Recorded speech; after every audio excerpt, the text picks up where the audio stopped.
Welcome to Little Shally Star. Hi குட்டீஸ். ஒரு அழகான தேசத்தில் இளவரசி தியா வாழ்ந்து வந்தாள். அவள் அரண்மனையின் பழைய அறையில் ஒரு தூசி படிந்த கம்பளம் இருப்பதை பார்த்தாள். தியா அந்த கம்பளத்தின் மேல் அமர்ந்து, ஆகா, நான் மேகங்களுக்கு மேலே பறந்தால் எவ்வளவு நன்றாக இருக்கும் என்று மனதில் நினைத்தாள். ஆச்சரியம் என்னவென்றால், அந்த கம்பளம் மெதுவாக தரையிலிருந்து எழும்பி ஜன்னல் வழியாக வெளியே பறக்க தொடங்கியது. வானில் பறந்து கொண்டிருந்த போது ஒரு சிறிய மேகம் அழுது கொண்டிருப்பதை தியா பார்த்தாள். ஏன் அழுகிறாய் என்று கேட்டாள்.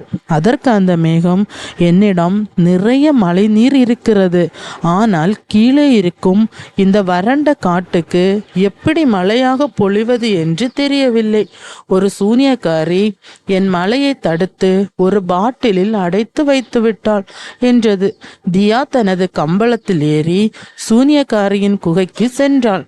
சூனியக்காரி தூங்கிக் கொண்டிருந்த நேரம் பார்த்து அந்த மலையை அடைத்து வைத்திருந்த பாட்டிலை திறந்தாள். மலை சொட்டுகள் வெளியே குதித்தன. வறண்ட காடு முழுவதும் பச்சை பசேல் என்று மாறியது. சூனியக்காரி விழிப்பதற்குள் தியா தனது கம்பளத்தில் ஏறி அரண்மனைக்கு திரும்பினாள். அன்று முதல் அந்த பகுதி பசுமையாக மாறியது. தியா அந்த மாய கம்பளத்தை ரகசியமாக வைத்து கொண்டாள். இந்த கதையின் நீதி என்ன தெரியுமா குட்டீஸ்? நமக்கு பெரிய சக்தி கிடைக்கும் போது அதை வைத்து மற்றவர்களுக்கு உதவி பண்ணணும், சரியா? லைக் பண்ணுங்க, ஷேர் பண்ணுங்க, சப்ஸ்கிரைப் பண்ணுங்க. பாய் குட்டீஸ். அடுத்த வீடியோல சந்திப்போம்.